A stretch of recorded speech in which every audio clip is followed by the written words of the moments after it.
आज हम एक्सरसाइज 8.1 के क्वेश्चन नंबर 11 को सॉल्व करेंगे। और अगर अभी तक आपने ट्रिग्नोमेट्री के इंट्रोडक्शन पार्ट को नहीं देखा है तो सबसे पहले आप इंट्रोडक्शन पार्ट को देख लीजिए। वीडियो का लिंक कमेंट बॉक्स में पिन है, वहाँ पर मैंने ट्रिग्नोमेट्रिक टेबल को बहुत ही ईजी लैंग्वेज में बताया है। तो क्वेश्चन नंबर 11 दिया हुआ है, state whether the following are true और फॉल्स, जस्टिफाई और आंसर।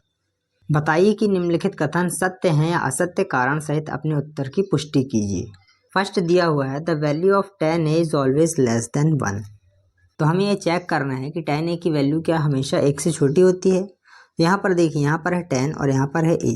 यहाँ पर कोई एंगल होता है तो हम a की जगह पर क्या रखेंगे, 0 डिग्री, 30 डिग्री, 45 डिग्री, 60 डिग्री और 90 डिग्री।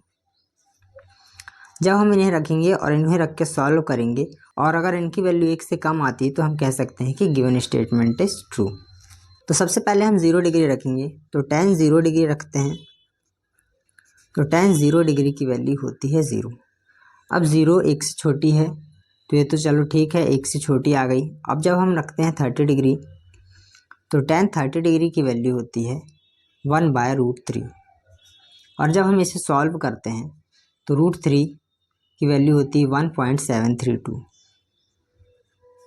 और जब हम इसे आगे सॉल्व करते हैं तो इसकी वैल्यू निकल कर आती है 0.23 समथिंग। क्यों आती है 0.23 समथिंग? क्योंकि देखिए यहाँ पर 1 है और यहाँ पर 1 से बड़ी वैल्यू है 1.732। तो जब भी हम किसी बड़ी वैल्यू से डिवाइड करते हैं तो उसकी वैल्यू 0 समथिंग आती है।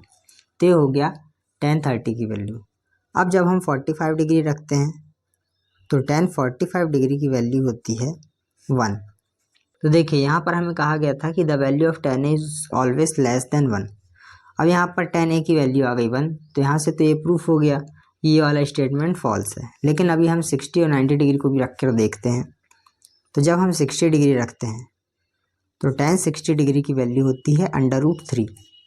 और जब हम इसे सॉल्व करते हैं तो √3 की वैल्यू होती है 1.732। अब ये 1.732 1 से बड़ी है तो ये वाला स्टेटमेंट फॉल्स हो जाता है। और जब हम 90 डिग्री रखते हैं तो tan 90 डिग्री की वैल्यू होती है इन्फिनिटी। और इन्फिनिटी को हम लिख सकते हैं 1 2 3 4 5 6 से लेके अनंत तक। तो यहाँ से हमें ये प्रूफ हो गया कि tan a की वैल्यू कभी भी 1 से कम नहीं होती। तो इससे हम लिख सकते हैं कि given statement is false because the value of tan a may be 1 और मोर देन 1 और लेस देन 1। तो यहाँ पर देखिए जो हमारी वैल्यू निकली है वो या तो 1 से छोटी निकली है, या तो 1 के इक्वल में निकली है, या 1 से बड़ी निकली है। तो ये हो गया रीज़न। इससे हिंदी में हम लिख सकते हैं कि दिया गया कथन असत्य है, क्योंकि tan a का मान 1 हो सकता है, या 1 से कम हो सकता है, या 1 से बड़ा हो सकता है। सेकंड दिया हुआ है कि sec a is equal to 12/5 for some value of angle a। कोण a के किसी मान के लिए sec a is equal to 12/5। यहाँ पर हमें sec a is equal to 12/5 दिया हुआ है। तो हम जानते हैं कि पंडित बद्री प्रसाद बटे हर हर भोले, ये होती है साइन की वैल्यू, ये होती है कॉस की वैल्यू और ये होती है tan की वैल्यू। तो देखिए साइन का अपोजिट होता है कॉसिक और कॉस का अपोजिट होता है सेक। तो कॉस थीटा बराबर होता है बेस बाय हाइपोटेनियस, तो सेक थीटा हो जाएगा हाइपोटेनियस बाय बेस। तो sec theta is equals to हो जाएगा हाइपोटेनियस बाय बेस। अब हम इनका कंपैरिजन करेंगे, तो बाय कंपेयरिंग हिंदी में इसे लिखेंगे तुलना करने पर। तो जब हम इसका कंपैरिजन करते हैं तो हाइपोटेनियस हो जाएगा 12 और बेस हो जाएगा 5। अब यहाँ पर देखिए कि किसी भी राइट एंगल ट्रायंगल की सबसे बड़ी साइड होती है हाइपोटेनियस, और यहाँ पर हमें हाइपोटेनियस बड़ा दिया हुआ है, बेस छोटी दी हुई है।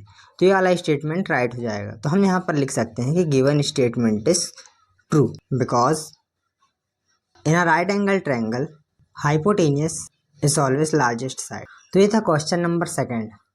थर्ड दिया हुआ है कि cos a is the abbreviation used for cosecant of angle ए।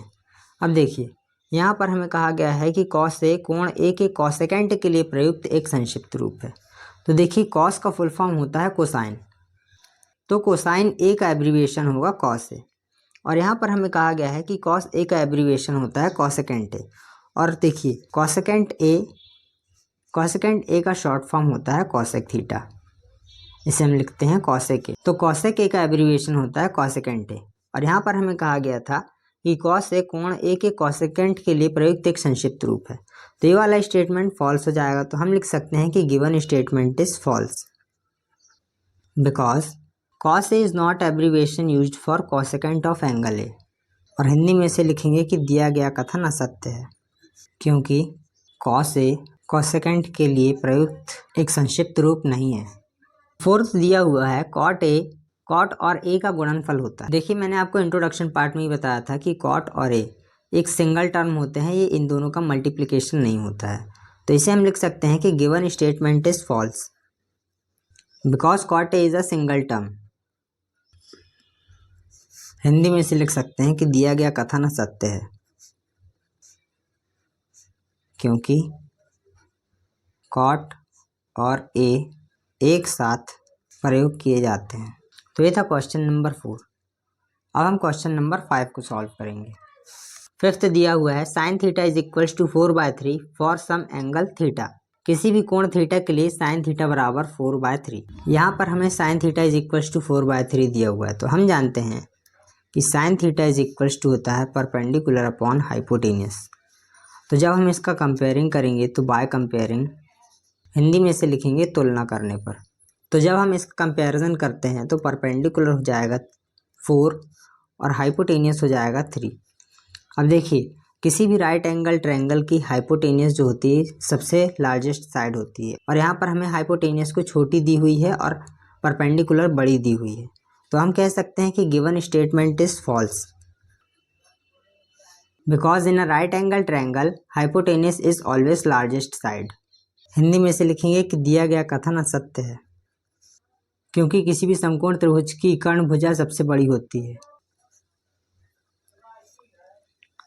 तो ये था क्वेश्चन नंबर 5। आई होप मैंने आपको जितना कुछ भी सिखाया समझाया समझ में आया होगा।